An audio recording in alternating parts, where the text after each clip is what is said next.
into your perfection. Welcome to Perfect Mode, where there are no excuses, no expectations, and we explore the world without limitations. I'm Jay Clay, rapper, the spiritual teacher, with my co-host Troy Washington, your friendly neighborhood realtor. Let's be real, so let's be perfect. Perfect mode. Everything, anything, plenty, perfect mode. Everything, anything, plenty, perfect mode. Everything, anything, plenty, perfect mode. Everything, anything, plenty, perfect mode. Perfect mode, perfect mode, perfect mode, perfect mode, perfect mode, perfect mode. Everything, anything, plenty, perfect mode. Perfect mode, everything, anything, plenty, perfect mode.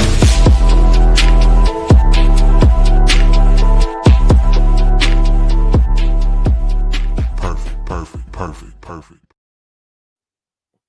What up? What up? Welcome to Perfect Mode. And first off, let me start by telling you that we love y'all. We're grateful for the opportunity to be anywhere sharing our thoughts, hopefully, and helping you realize that you are perfect.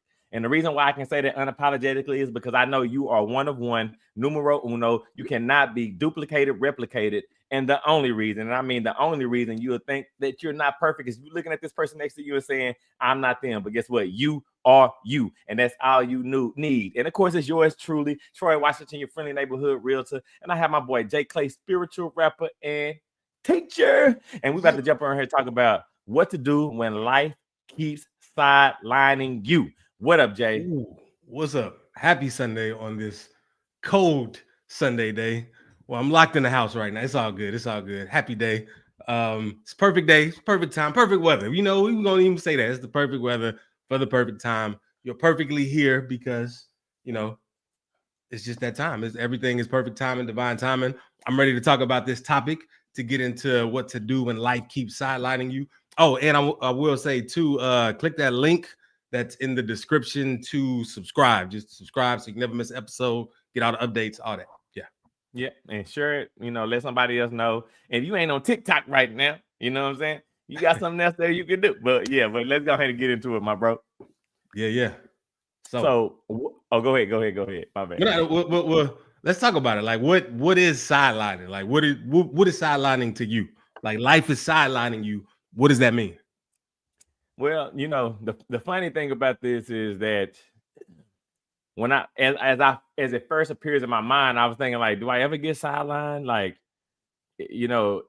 is this just a time frame when I just don't know what I need to do? But when I really just think about it, to me, sidelining is when life doesn't look like the way that you anticipated it. And so you're sitting in a space that you could never imagine, which in most cases you could never imagine where you're going to be at anyway. But you're sitting in a space where it wasn't a part of your plan, your mental or your written plan. And now because it's new, it's fresh, and it's something that you weren't ready for. To me, that's what being sidelined is. You don't know what to do in that space. What about you? Yeah. So sidelining is, I'm pretty sure it's a sports term, right? Like you in the game, coach like, get him out, come to the sideline. You out the game. You're like, what's up? What I do? I only missed the shot. You sideline. You sitting on the bench. So it's that reference. Like no matter what you do, it seems like things aren't, like you said, working in your favor. I've had that before where it's like, okay, I'm gonna go about it this way. Nah, you can't do that no more. That's done. Oh, I'm gonna do that. I'm gonna post on TikTok every day, but then like TikTok gets taken away temporarily or forever. Just it seems like no matter what you do, it's like you're getting roadblock after roadblock, and you like, life, are you trying to tell me something? Should I not be doing this? Should I turn everything around? Like, what's going on? And that's what's meant to me by you being sidelined by life. The funny thing is you're using the basketball analogy. I'm a coach. So I think about all the times when my kids make some type of error in the game, something that, I know that they know better, or, something that we've practiced, and we don't want to call a timeout. And so, maybe the other team shooting a free throw and I'm screaming to my kid, come over here. And I'm on the sideline, of course. And in that time when they're on the sideline, I'm trying to make them aware of what they did and tell them how to correct it. And of course, they don't ever want to come over there and talk to me, and they like, I don't want to do it. But again, I just imagine when you use that analogy, somebody being on the sideline and not wanting to be there. But go ahead, bro. Yeah, I got you. Well, that's an important thing. Because one thing I know is tapping into, are you truly sidelined? And one thing that what you just said made me think of is you're not out of the game completely. You're just on the sideline temporarily. Like, you're gonna go back in the game, but there is something that needs to happen. Maybe your mentality, maybe I don't know, you're too anxious, you're not sticking to the game plan. It could be any number of things. And so how does a person know if they're truly being sidelined by life or by God or by the forces that be? Well, I think number one, the best my thought is to say to be being sidelined. Number one, because I think that when you're sidelined and your mentality said, you have the mentality of I'm sidelined, it's a bad thing. You're not even open to the experience or getting whatever you were supposed to get out of it, if there is something to get out of it. And again, me thinking about my kids, whenever I call them to the sideline, some of them don't want to come, right? They feel like it's the end of the world. But then if they come with resistance, right? When they come with resistance, sometimes the words that I'm saying is going in one ear and out the other. They're not really, it's not resonated, it's not sticking. And I think a part of that is because they're not open to being on the sideline. They're not open for the lesson. But the ones that have been able to say, okay, coach needs me. It's not a big deal. I know, like you say, it's not the end of the world. I'll be back in a second. They take the sideline with a positive attitude. And then whenever they actually get back to whatever the action is that they're doing, they have something new to bring to the table. They have a fresh, idea of how to maneuver where they are. But go ahead, Jay. Man, what's crazy is putting this in a sports analogy is reframing some things for me right now. Because there have been so many times where it's like, I have felt like that. And when looking back, of course, I was grateful for being sidelined, but it's like, okay, you want to win the game, right? You play the games, you have fun, you want to win the game. And essentially, you're getting sidelined because you're about to lose the game. You're about to lose everything that you've been working for, just like you said, because of something, because you need to hear something. And the best way for you to hear it is not while you're actively doing what you're doing, it's off to the side. But then, like you said, we don't always even listen then. So it's like, it's almost like the game is on hold at this point, or we're just we just can't be a part of it if we want to still succeed at what we want to succeed at. And oftentimes, even myself included, I've like, man, forget this game. I quit the game, quit on the team instead of just, let me see why I'm on the sidelines right now. Let me learn from this. And that's very interesting. What's funny about it, and I know we're talking about people in the game, but I want to talk to you from the standpoint of myself, right? Being a parent of a child that plays basketball. So for my kids' entire life, I've been both of their coaches. I coached them from little to now. I got a 13-year-old, and again, I still have a 6-year-old now, right? Now, when you're the coach of your kids, there is a bit of a leeway in a sense. I am harder on my son because I actually see him practice all the time, but there is still a leniency that you kind of give your kids. Like when they make mistakes, you're teaching them from a dad standpoint and a coach standpoint at the same time. But there's now I have a son who plays on other teams. He plays, with his school, and then he plays with some other friends. And I'm not the coach, so he doesn't have the same leniency. He's not starting. He's a sixth man. He come off the bench, right? And the funniest part about it is, again, being a coach and being a parent, I see how parents feel about their kids being on the sideline, right? And again, this is where it comes back to the mentality part of it, right? Because I without going into, so I just had a game recently, just hypothetical. It's not hypothetical, this is real. I just had a game recently, and I was sitting next to some parents, right? And their kid was not in the game. And the parents were absolutely losing their mind. Like, oh, see, that's what's going on with this game. They were upset, right? And now the crazy part about it is their kid got in the game and then their kid just start throwing the ball away back over and over again, right? And the parent, the entire time this is happening, doesn't say anything, because the only thing that the only thing they're worried about is being in the game. That's the only thing they care. In the game, don't matter, right? Even if it's at the detriment of all the other everybody else that's involved. Yeah. So when a kid gets taken out the game, again, the parent loses their mind. And so in my mind, I looked at myself in it, because I didn't want to be judgmental of them being so emotionally attached or involved in their kid being in and out the game. And I said, okay, cool. When my kid is out the game, which is something I do all the time, but it made me look at myself. When my son is out the game, what do I have to gain? Right? Is there anything for me to gain? And so me taking that perspective gives me the opportunity, when my kid is out the game, to actually look at the game and evaluate it and see where he can make a mark. And so when I leave the game, now again, this is only because I'm open to being sidelined. So when I come home, I say, hey, let's look at this film. You see what they were doing when you were not in? If you were here, here, and here, this puts you in a better position to be more effective in the game. And so now my son comes back, he does these things in the next game and improves the team, the entire team as a whole. So, again, I think it's the mentality, how you think about it can change everything. But go ahead, Jay. Yeah, man. It's becoming clear to me too. Like, again, framing it this way is becoming so clear, because at the same time, like, you want to play this game. You love playing the game. And of course, you could just play it at home by yourself if you want to. But nah, you want to play on the big stage, at the biggest stage possible. Yet you're always not ready to align yourself with not necessarily the rules of the game, but what keeps people in the game.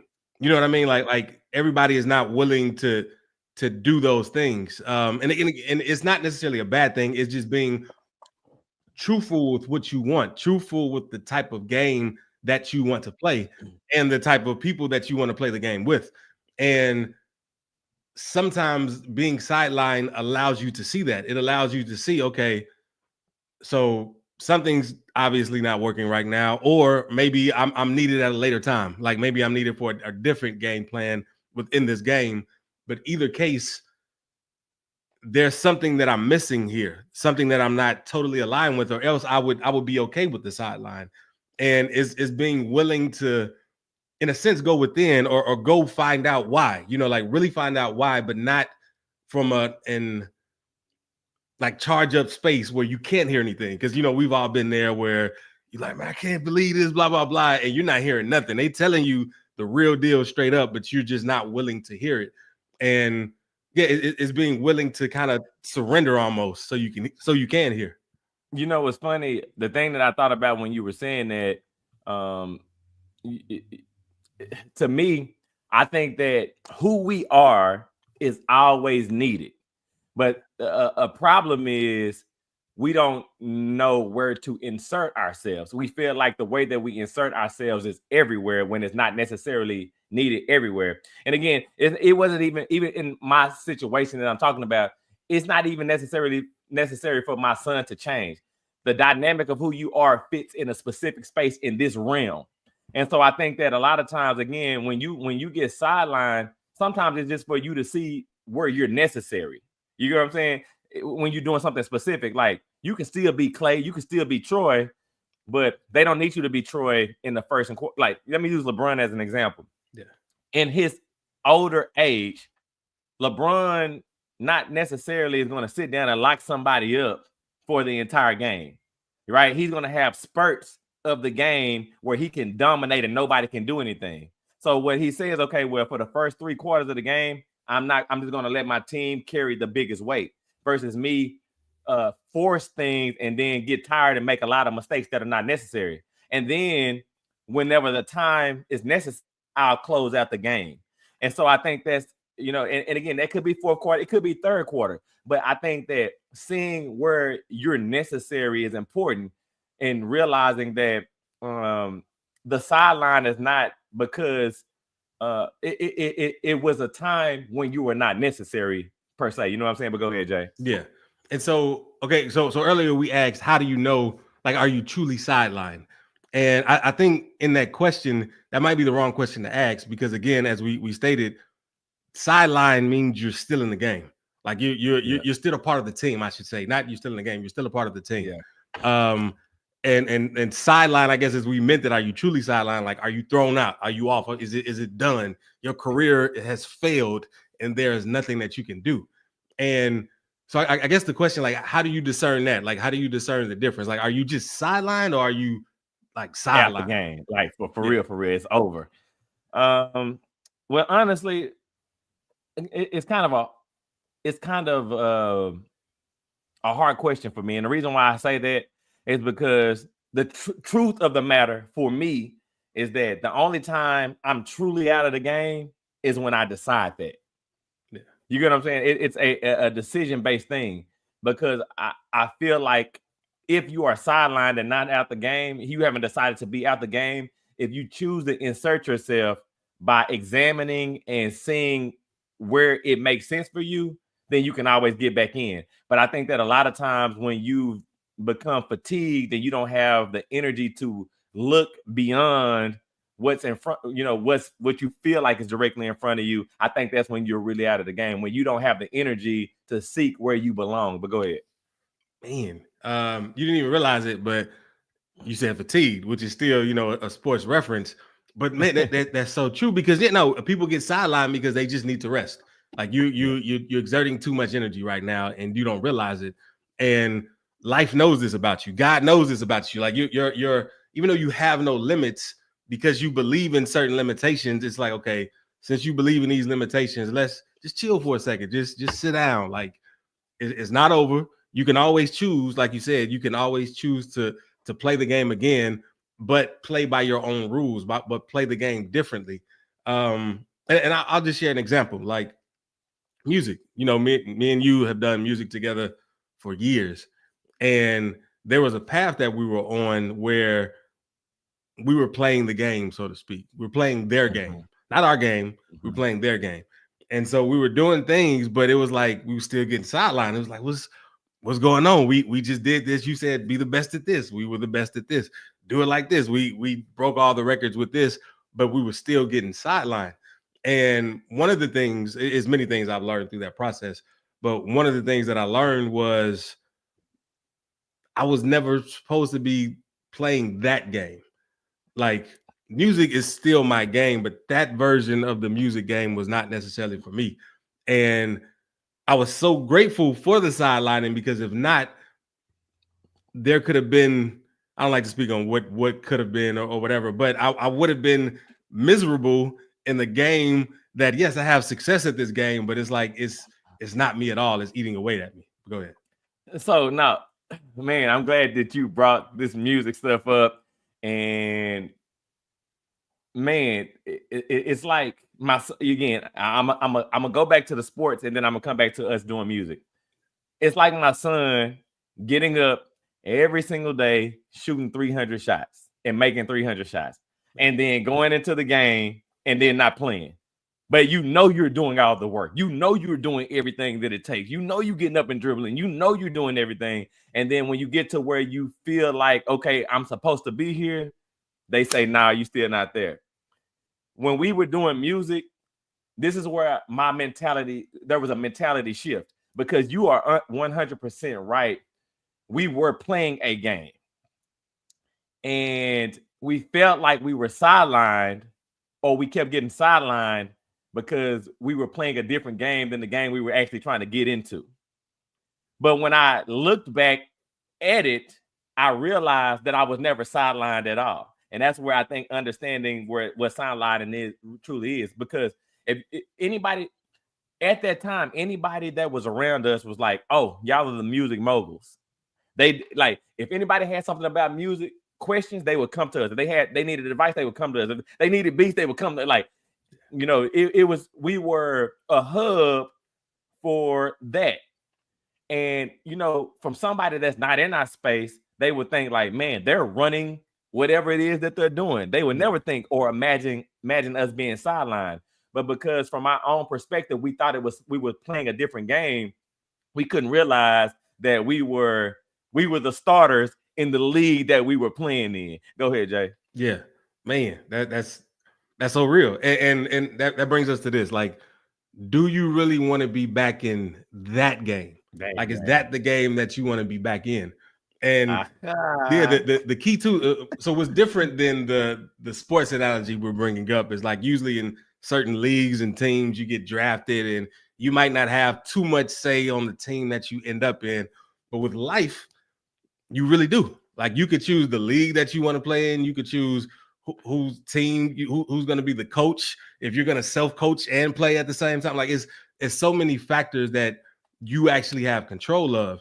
And it's okay if this league over here is not for you, if that's not the league that you want to be in. Now, if it is, you could still reassess and you can still get back in there. It's never too late. But if it isn't, start to be right with yourself to see. Go ahead. All right, so I'm gonna say this. So first of all, for everybody that's joining this, y'all, please like and subscribe, share, do all of that for us. We appreciate it. But bro, I'm gonna tell you the reason why I'm smiling so hard, because when we were coming up with, what we were going to talk about in the questions, one of the questions in my head was, should it be that game or this game? Yeah. And now when we get to that game, it just blew my mind that it kind of just fit right in. And I'm with you 100%. So what happens to me when I hear that is, and again, even me talking about us, do you realize what game you're playing? Do you know what game you're playing? And I think that's, again, a part of this problem. Like, do you want to be back in that game? But what game is it that you're playing?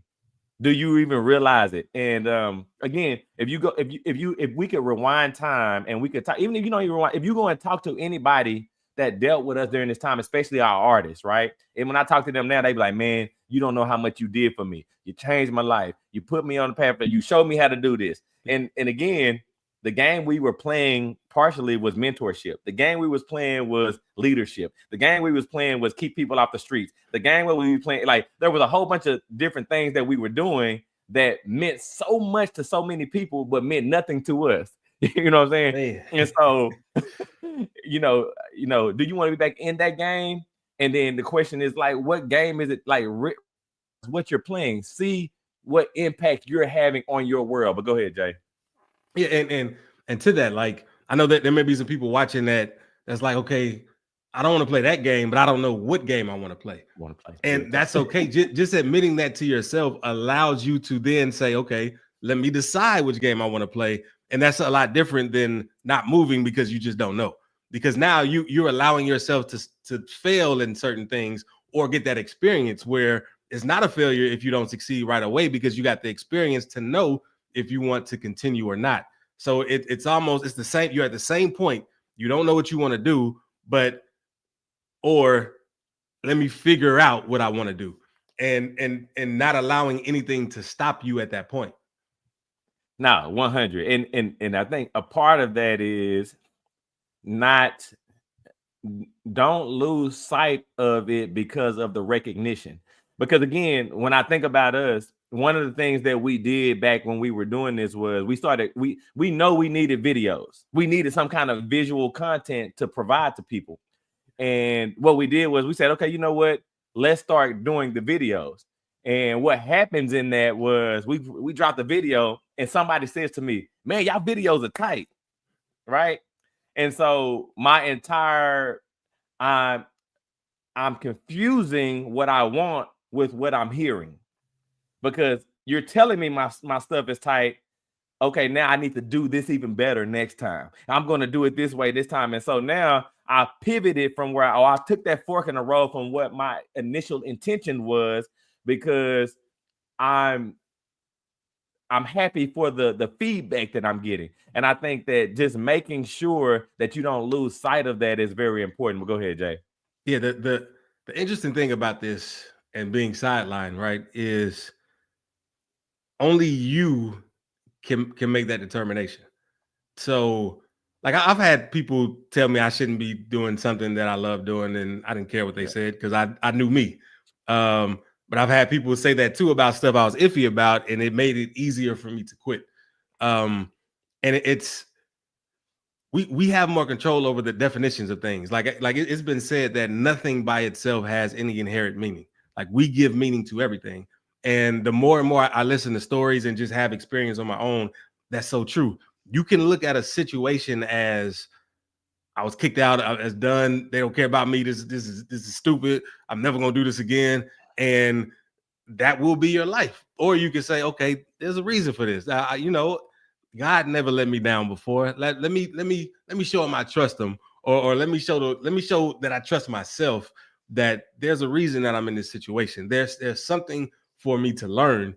And even if you don't even find out what that is until 10 years from now, just having that mindset changes everything. It changes the landscape, because now you can move forward. Now you continue and refining your game, so to speak, so that you can live the life that you set forth for yourself.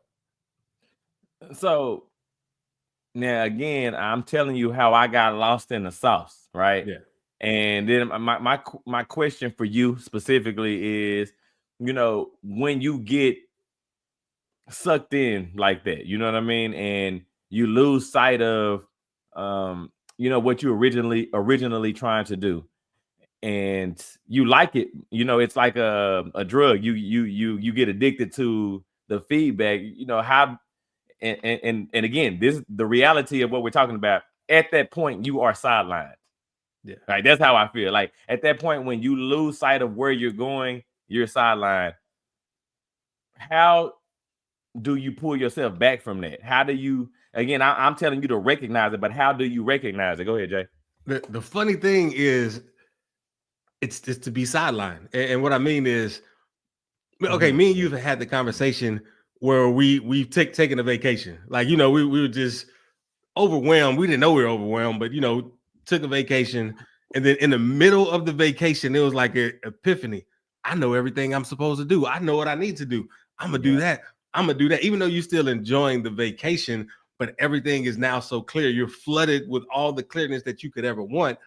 But you could only get to that point from relaxing, from just chilling out, from taking off the weight of the world and just leaving it somewhere, because you can always pick it up if you want to. You don't got to carry it with you everywhere. And so like that in a way, like I said, it is to be sidelined and to align yourself with that temporary sideline state, so to speak. That's where clarity comes. That's why people meditate, because when they meditate, they just kind of let everything go, and they can just rise to the top of the ocean, so to speak, where they can hear everything. So they kind of go back to what I was saying with the kids, or even myself as a parent, allowing myself to let go. Shout out to J. Clay, let go. Y'all can look that up as well. But allowing yourself to not be emotionally tied to where you are, in a sense, right? And understanding, okay, there's an opportunity in this moment if I allow or choose for it to be an opportunity. What is that? And even from the standpoint where I'm telling you I was stuck doing videos because I was in love with the feedback, just taking a moment to look and say, hey, is this what I want to do? If not, what is it that I want to do? And how can this help me with what I want to do? How can, and just kind of really, like you said, letting go and allowing yourself to live in that moment and see what it really looks like. But go ahead, Jay. Yeah. One thing you said that just to be mindful of, because I've said it before, like not being too emotionally involved. But joy is also an emotion too. And I don't think it's ever wrong to be too joyfully involved. It's usually we're the opposite of that when we're emotionally involved. And Word. because there's been plenty of times where I've been sidelined, but it's cool. Like, oh, it's cool. I see what's going on right now. Don't worry. When I come back, it's on. I'm ready to do it better this way. And it's you're so involved, but it's like the greatest thing ever. So to be mindful of the emotions, which we talk about all the time, is whenever you're mindful of your own emotions, you can better guide your day. You can better guide your mission in life. You can align with your purpose by just paying attention to how you feel. And if it's not joyful, okay, what do I need to do to get back joyful so that I can now make these decisions that I need to make? and then you come back with a force, bro. Like, again, this is what's funny about it. Yesterday we had basketball games for my sons. You know, I got basketball games every day, it feel like, anyway. And funny thing is, I coach with the coach. So I put it like this. Okay, we got a 6-year-old team, and then we got a 12-year-old team for my big kids, my little kids. Both of them had games yesterday at the same time. So shouts out to Bruce Davis, one of my good friends. He co-coaches with me for my little kids. So we got games at the same time. He would go coach the little kids, and then I'll coach the big kids. Well, yesterday, Brody had to end up coming off the bench. And I told Brody, hey, today you're going to come off the bench. And he was just like, well, I got to come off the bench. And I gave him a story of why he's coming off the bench. I was like, because we're going to alternate quarters, and we want you to close the game. So we want you to be in the second quarter and the fourth quarter. You won't play the first quarter and the third quarter. And so Brody was like, okay, cool, right? And so the funny thing is, I talked to him after the game because I didn't get to watch the game. I watched it afterwards, right? And I saw what he did. It was cool. So the first quarter, we were losing the game 4-3, right? And the entire time he's watching the game, like I looked at him looking at the game, he's looking at where they were leaving openings and all this kind of stuff, right? And then when he comes in the second quarter, he reels off like 10 points. So we end up being ahead of them by 10 points in that second quarter. And again, a part of that was because him saying, okay, cool. My dad said it's better for me to, he took a positive mindset about it and found out how he can be most impactful. And again, when he came out in the second quarter, our team scored 3 points in the third quarter. And then the fourth quarter, he come back in, they close out the game, and we beat them like 35-15. And it's because his mentality, he was able to say, you know what, where I'm needed, what's going to be better for us, and what's going to be better for me too. And the reason why it's going to be better for me. And then he came and told me, Dad, look, this is how this happened, and I know what I can do. And I just think that being able to see yourself, also once you realize, okay, being able to see yourself where you're going to be helps you have a better foot forward on the next when you do it anyway. Go ahead. Yeah, and it's what's cool about that is a few things. So one, it was so easy. It would have been as easy for his mentality to be, man, forget this team. They don't appreciate me. I'm gonna tell my dad to take me off the team, put me on another team because I'm not appreciated over here. But at the same time, he knew who he was. Mm-hmm. He knew he was prepared. He knew he belonged there. And so with that positive mentality added to that, he was like, you know what?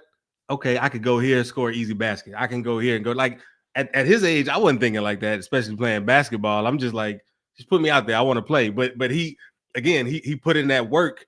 I wouldn't even say work. He followed his passion. He followed his joy, which led him to the ability to what others would call work. Oh, go ahead. No. And I want to say also, he knew that he was going to be impactful no matter what.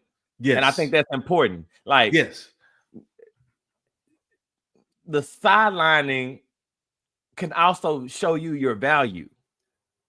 You know what I'm saying? Like you get to see how valuable you are, and then also how valuable you could be when added. Like drinking coffee without sugar. Like you drink without sugar, then you put the sugar in, you appreciate it that much more. If you like sugar anyway, but go ahead. Yeah, well, I don't drink coffee, but I don't either. I meant to say tea, but I know I've heard people say that about coffee. So I'm with you. And that makes sense. Like knowing your value, like knowing how valuable you are is very important. And I love that you said that, because you can't always tell your value when you're doing stuff. It takes you stepping back. It takes the to see, oh, okay, maybe I did make a difference here. Like that's one of the hardest things for people to do is see themselves. You can't. I mean, you look at a mirror, that's just a reflection of you, but you see from the perception of yourself all the time. So you have no idea who you are. But those sideline moments, those moments to yourself where you can gather your thoughts, where you can just kind of relax and be, you get a bigger picture of who you are, or at least who you want to be. And in many ways, we should embrace that sidelining and just call it a new name. Like we said, vacation. Yeah, man. And I always try to apply the things that, again, these are things that we know, honestly. You and I, and probably the multitude of people that's watching us all the time, because we all traveling a pathway. Y'all all realize that y'all are perfect. Y'all might not always accept it, but I know that you know. But I think that, you know, for myself, me seeing and witnessing these things over and over again, our life is grand. You know, we are complex, very complex beings, and we compartmentalize our life. So I'm this person here, I'm this person here, and you can feel sidelined in different areas of your life. And I think just kind of revisiting this over and over again puts it in a perspective to make you realize that even if I sidelined in all these different areas, where am I over here? And it allows me to sit back and say, okay, well, while I'm doing this, how effective can I be doing these other things whenever I'm off of the sideline, if I even want to keep playing those games? And I think that's important, you know what I'm saying? But go ahead, Jay. So similar, I guess, to what Brody did. Like, let's say you decide to go back in the same game, you sidelined, you want to go back, you want to try again. Like, how would you play it differently? Should you even play it differently? Should you continue to do the same things? Because I listening to the story that you brought up of Brody, had he been in quarter one, he might not have seen, like you said, the spots. He might not have been able to just go off like he went. But because he was sidelined, he was like, oh, I could do it this way because, you know, I was told I'm supposed to close it. I'm supposed to do what I know I can do. So yeah, what would you say to that? I would say that so again, I'm kind of torn with this, right? Because I like the variety of life. And I think that sometimes you need to put yourself in a situation to be sidelined, right? Because I think it teaches you appreciation. I think it teaches you to cherish the moments because you might not have that moment next time.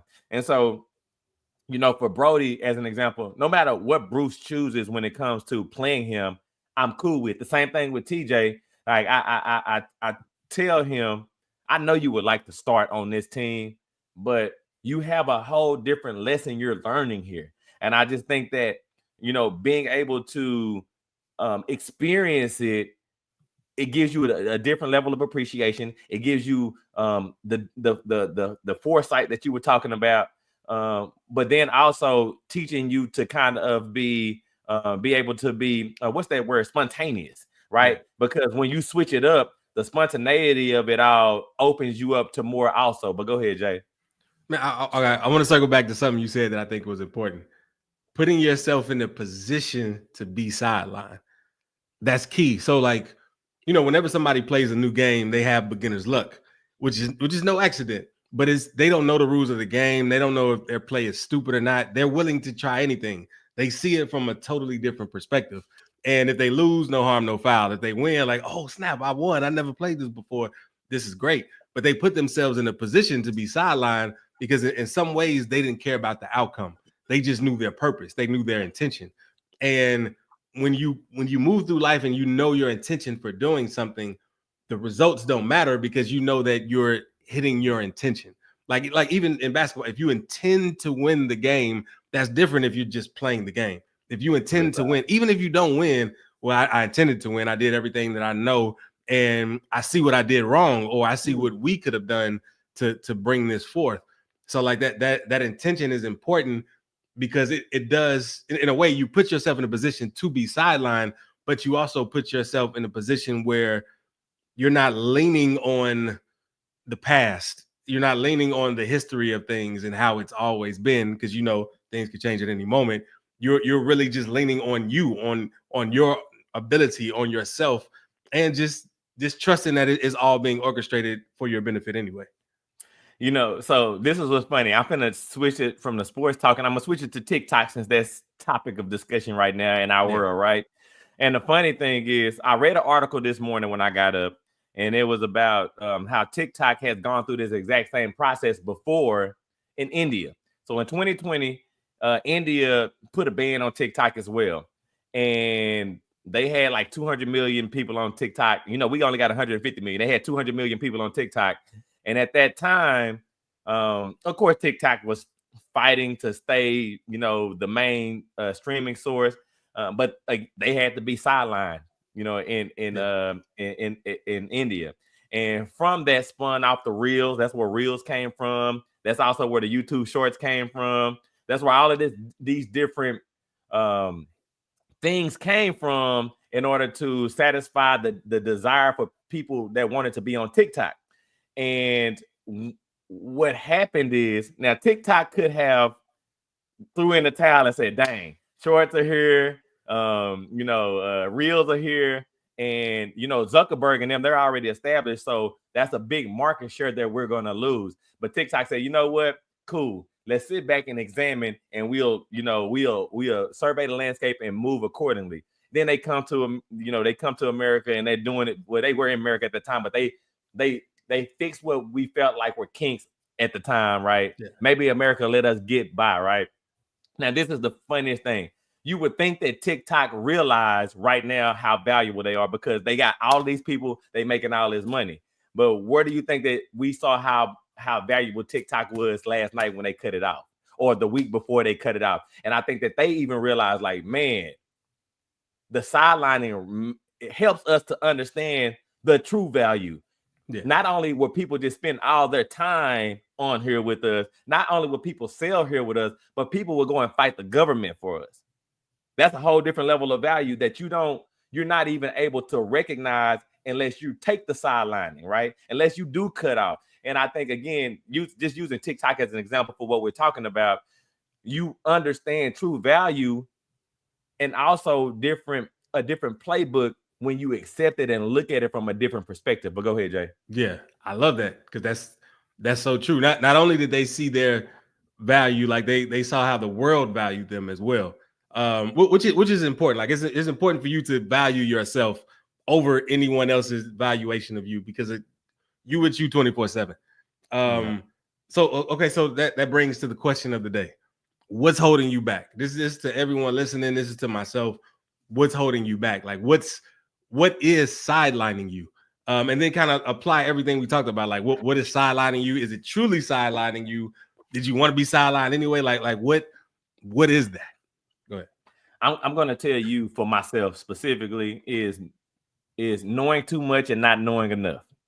And what I mean by that is that, when we first started the show, my thought process of being sidelined is being in an arena that I've never been in.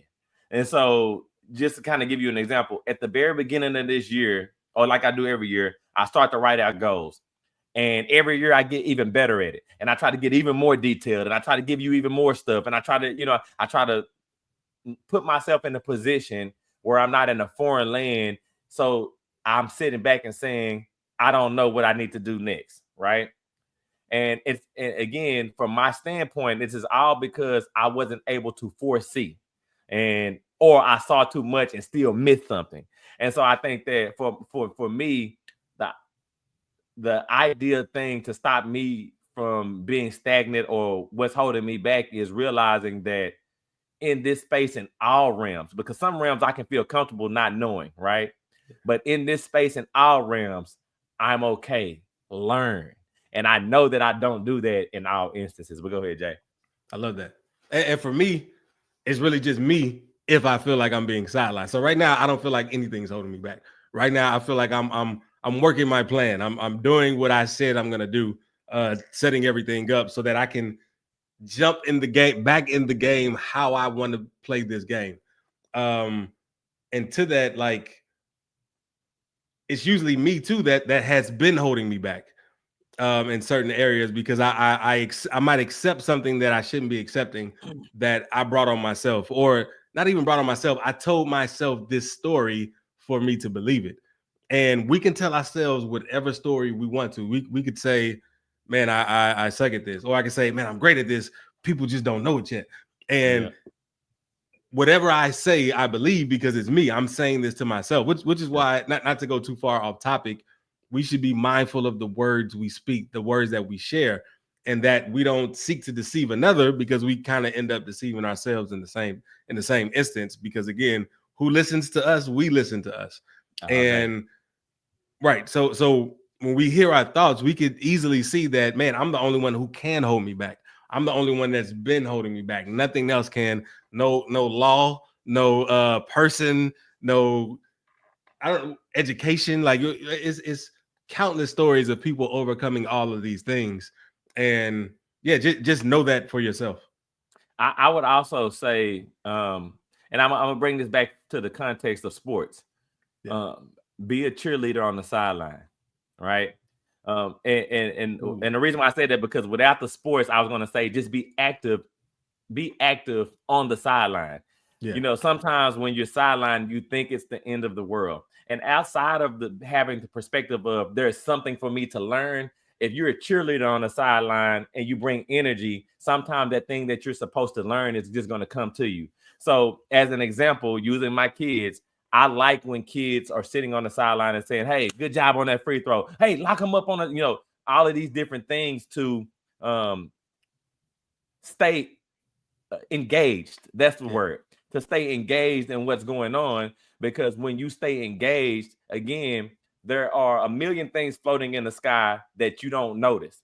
But when you're engaged in that world, you can start to pick and choose things that you can bring to the world that you're in to help you understanding why you're sidelined and what's holding you back. But go ahead, Jay. I'm so happy you said that, because that's one of the most important things. Even going back to what I said about, like, you hear yourself.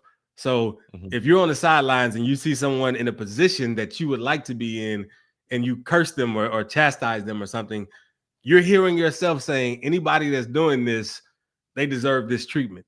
This is the kind of treatment that they're going to get. So now you wonder, like, man, why do I not want to step up in this position? Because now you open yourself up to the treatment, not by all these other people, but how you were treated. You open yourself up to that treatment, to how you treated that person. And so when you're a cheerleader, as you said, when you're bringing that positive energy, you're reinforcing that, man, people in this position deserve to have that praise, deserve to have that joy brought, and just be reminded of how much they bring to everyone else. And it switches things. So now it's like, oh yeah, I can do this because I know I'm going to be supported. So yeah, that is, man, that should not be overlooked, to be mindful to give that energy to others in the position you would like to be in. But two, even in that, so number one, I love you saying creating the world that you want to be in. Like, that's what you're saying. Like, you're saying, I'm making this real for me too. But I also would say this too, like, you're going to really, when you're engaged, you're going to really see what's going on. Like, you're really going to know what's happening. Sometimes we do things oblivious. Yeah, we do it obliviously, right? Like, we're just in the motion. Like, a basketball player can just go on the court and just start playing just because they play basketball, but they don't have to be attuned to what's happening. The same thing in our businesses and making music. Like, there have been plenty of times where I'm sitting back and I'm listening to a beat, and then I stop listening to the beat and I'm just hearing it. It's just playing. Like, I'm not even engaged anymore, right? And so I think that you being engaged and really seeing what's going on, it also might show you why you're sidelined. You know, we're talking about what you have to gain and then how you can, you know, create the world, but you can see something that you didn't see in yourself too. But go ahead, Jay. Yeah. So speaking of that, being in tune and being engaged, something that I heard about recently is called intention segmentation. Shout out to Abraham Hicks. And basically what that is, like, you know, your day is broken up into different segments. Like, you wake up, you laying in bed, that's a segment. You get up out of bed and do your routine, that's another segment. Maybe you get ready to go somewhere, another segment. You eat or cook, like all these segments. But as you said, we do things obliviously. Like, we just go about and just do things. We go through the motions. We haven't set an intention for what we're doing. So, like, sometimes people might do the same thing over and over again and might not have the same results as someone else that's doing the same thing over and over again. But that the difference is that other person put an intention to it. They say, I'm doing this because XYZ. This is going to lead me to XYZ. So it's like they're having the faith and taking the action all in the same breath, instead of just taking the action, or instead of just having the faith. It's like you're doing both all at once. And it's important that when you do this for every segment, you realize, like, I've been doing this for the past 5 or 6 days, and it's been amazing to me how much I just did things willy-nilly. I didn't even think about while I was doing it. I was just kind of moving autonomously. And everything, like you brush your teeth for a reason, right? Let yourself know the reason why you brush your teeth. You shower for a reason, right? Like, let yourself know the reason why you're showering, and it'll have the effect of creating the world that you truly want. instead of like maybe your shower breakdown or something like that. That won't even happen because you're reinforcing, oh, I'm showering to help purify myself, or whatever your personal intentions are. So yeah, I would definitely say try that out to everyone who hasn't. No, I'm gonna tell you something, bro, that you made me think about, and it's funny. So I always come and I tell you about how much we're shooting, right? Yeah. And again, there are so many dynamics to shooting that you can look at, but one of the things that we do all the time is form shooting, right? And so I make sure TJ gets his shots up. Boom. Make sure Brody gets his shots up, right? And the goal for me is makes. I don't care how many shots you shoot. Let's see how many you make. But then there's a whole so when you're teaching kids to shoot, at some point they're going to start making form shots and they won't miss. They'll just make them all. They just be making them all. But now you're doing what you're doing. Now you're moving obliviously, right? So now it's just easy, right? But can I challenge myself to stop being oblivious and continue in the thinking process for improvement? Well, how could I do that? Okay, well, now that you're doing makes, the only thing you can do is make swishes. Only swishes now. Not the back of the rim down, swishes. And so now they're engaged in a totally different way. Now they're doing the same thing, completely the same thing, but now it's like, okay, a little bit too hard. Okay, a little bit too soft. Okay, let me get there over and over again. And so now it's engaging you in a different way. And that's why I like the fact that you said you can be doing the same thing, but you're not doing the same thing because you're not engaged the same way. But go ahead, Jay. Right. And you're not engaged. Too. You didn't set that forth for you before. You just is like, oh, well, this is what everybody do. I'm just going to do what everybody do. I don't need to think about this. Which can be cool, like maybe the first time, but you might not have been engaged enough to have that automatic engagement. Like, man, there was a time, I want to say like 10 years ago, that for about a month or a whole 2 months, anytime I would get into a car, I'd be like, no accidents, incidents, tickets or something, or breakdowns. I remember you used to say that even before, like a long time. I remember that. Yeah, I used to say that every time. And when I started setting my attention again, like I never realized that I don't say that anymore, but that always happens. Like I'm safe. Like everything is cool because I kind of ingrained that in me. But we have habits that we ingrained in ourselves, but we don't know what caused it. We just didn't even think about the intention to bring that about, and we should change that. Like I even started saying that again in the car just to kind of re-up and reaffirm, just in case. That's like when my kids, whenever I'm training them, I would tell them to tell me when they miss, I'll make the next one, Dad. I'll make the next one, Dad. And so all the time when they're shooting, they literally be saying, I'll make the next one, Dad, when they miss it. And so it's just one of those things, like you're right. You're giving yourself the opportunity, right? You're giving yourself the opportunity to create your world how you want it. And you don't know what that's going to look like if you never set that intention. But go ahead, Jay.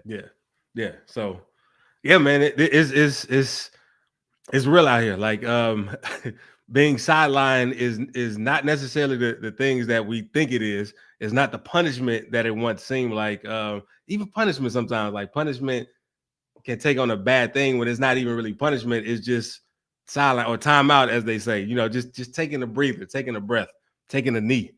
And we should accept those moments. We should see it, especially if we feel like life is sidelining us. That means the whole world is conspiring for us to just take this breath. That's all it's saying. Just take this breath, take this moment.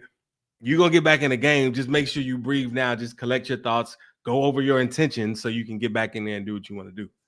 Bro, you know, the funny thing is, talking about myself, I've been fired from a job before. I've been laid off from multiple jobs, right? And the craziest thing is the mentality is that's a sideline. Like I was doing something I wanted to do, because I was doing it, and then they told me I couldn't do it anymore. And mentality is everything. Looking back, every single time I got sidelined, my life got completely better. And again, in those moments, it may not have felt like that. And I also could have taken a different path had I not looked at it from a positive perspective. Like when I got fired, I still remember being in the office and my manager told me, she's like, you know, they're going to let me fire you. They're going to make me fire you, Troy. And I was like, okay. And then she said, are you going to be okay? You just got that truck. And I was like, nah, I'm going to be cool. And she was like, really? And I was like, yeah. And I was like, she's like, okay. And I never felt any different than I felt in her office when I walked away. You know what I'm saying? And again, for the better, my life got better. I mean, it got better. You know, it got better. Even when I got laid off, I wasn't ready to get laid off for whatever reason. But my life, you know, I went from doing the job that I was doing to being who I am today. And I feel like my life is greater today than it was then. And it's just one of those things that is our perspective. Go ahead, Jay. Man, what I love about that story that you just told between you and your old boss was that your faith in yourself was greater than her doubt. You know what I mean? Because even I've been in a situation with somebody like, you sure? And then I rethink things, and then I let all this doubt and worry creep in. And it's not like they brought it out of me. It was just I accepted doubt and worry for some reason instead of just believing in myself and knowing like, nah, everything is gonna be all right. And not go, you know, back and forth with somebody to unprove that or prove that. So I love that. Yeah. Oh, go ahead. No, you can go ahead. Oh yeah, I was just gonna say I appreciate everybody that rocked with us on this topic, what to do when life keeps sidelining you. I hope that you have a blueprint of just how to succeed or just how to at least move forward and take that next step. And of course, if you found this helpful, hit the share button, like, subscribe, tell some people, let us know your thoughts, all of that good stuff. And Troy, you want to say some stuff? Yeah, and I'll say this, man, like as a people, as a community, and I'm saying this just saying because me talking to people or also just seeing, you know, people's posts on social media, right? Majority of times when I've seen people get sidelined, the verbiage that comes out of their mouth that they text, type, or they talk to me about is now starting a new chapter, right?